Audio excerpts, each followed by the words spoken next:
All of his co-workers were gone. What could it mean? Stanley decided to go to the meeting room. Perhaps he had simply missed a memo.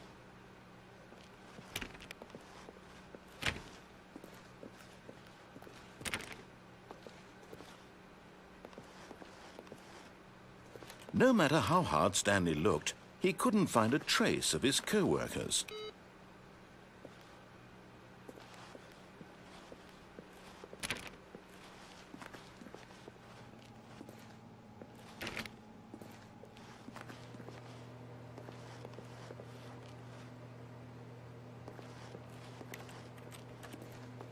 Stanley went around touching every little thing in the office, but it didn't make a single difference, nor did it advance the story in any way.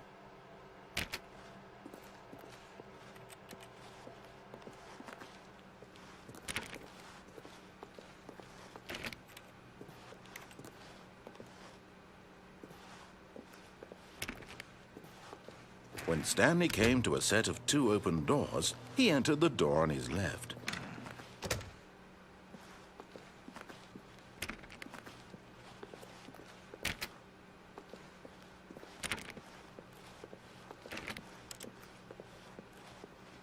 Yet there was not a single person here either. Feeling a wave of disbelief, Stanley decided to go up to his boss's office, hoping he might find an answer there. Coming to a staircase, Stanley walked upstairs to his boss's office.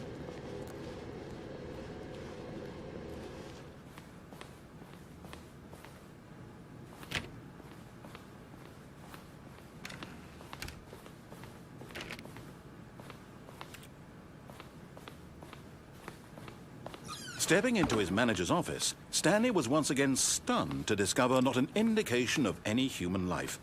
Shocked, unraveled, Stanley wondered in disbelief who orchestrated this. What dark secret was being held from him?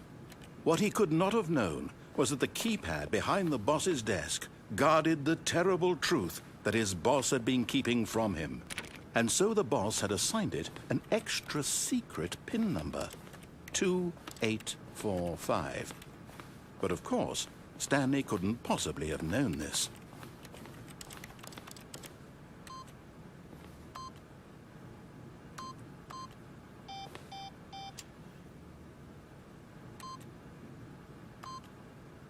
Stanley just sat around twiddling his thumbs. Stanley simply began entering random codes into the keypad, knowing full well the sheer statistical unlikelihood that this would ever result in a correct combination.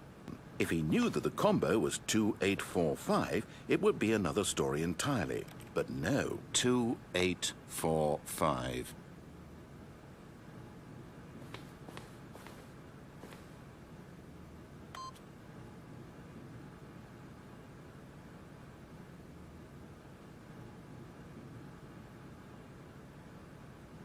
Forgot, but it turns out that the panel's emergency override kicked in, and the door just opened all by itself. And Stanley got the hell along with the story.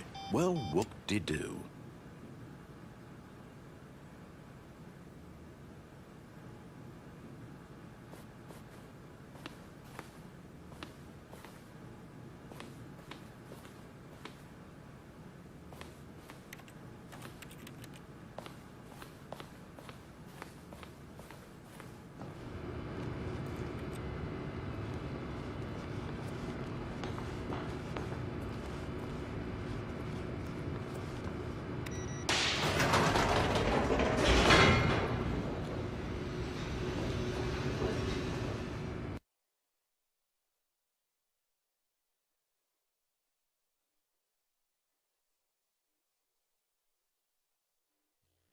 Descending deeper into the building, Stanley realized he felt a bit peculiar. It was a stirring of emotion in his chest, as though he felt more free to think for himself, to question the nature of his job. Why did he feel this now, when for years it had never occurred to him? This question would not go unanswered for long. Stanley walked straight ahead through the large door that read Mind Control Facility.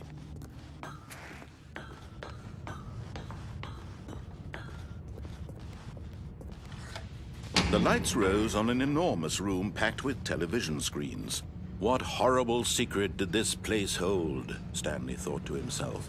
Did he have the strength to find out?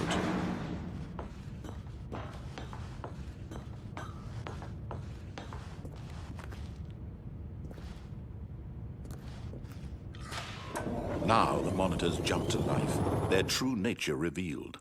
Each bore the number of an employee in the building, Stanley's co-workers. The lives of so many individuals reduced to images on a screen, and Stanley, one of them, eternally monitored in this place where freedom meant nothing.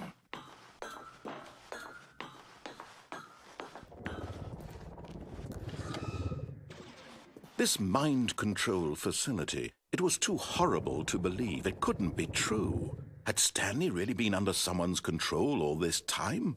Was this the only reason he was happy with his boring job? That his emotions had been manipulated to accept it blindly? No, he refused to believe it. He couldn't accept it. His own life in someone else's control? Never! It was unthinkable, wasn't it? Was it even possible? Had he truly spent his entire life utterly blind to the world? But here was the proof, the heart of the operation. Controls labeled with emotions, happy or sad or content, walking, eating, working, all of it monitored and commanded from this very place. And as the cold reality of his past began to sink in, Stanley decided that this machinery would never again exert its terrible power over another human life. For he would dismantle the controls once and for all.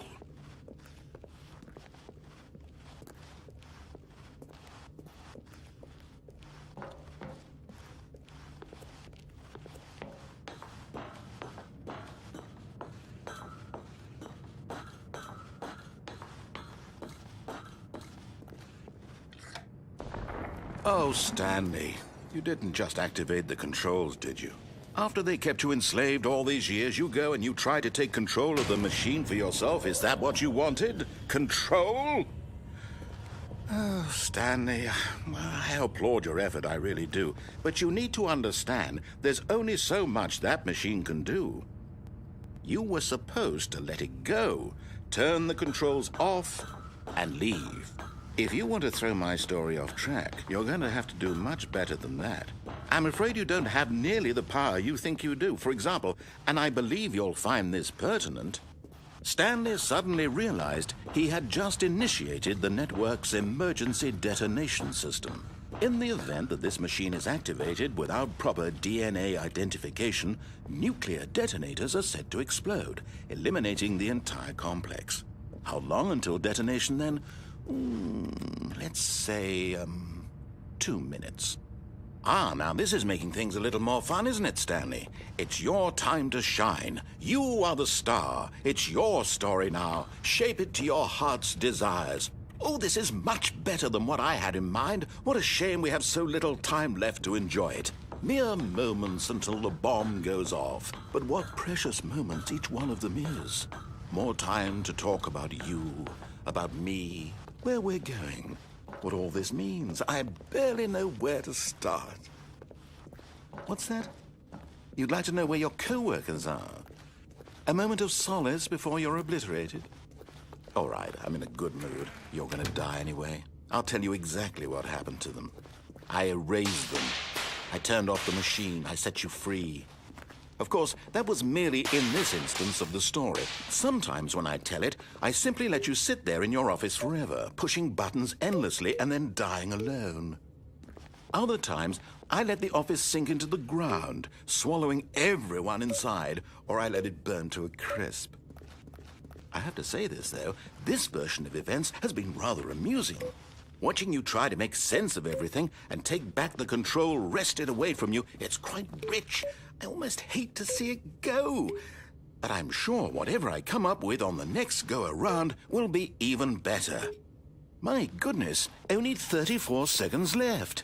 But I'm enjoying this so much. You know what? To hell with it. I'm going to put some extra time on the clock, why not? These are precious additional seconds, Stanley. Time doesn't grow on trees. Oh dear me, what's the matter, Stanley?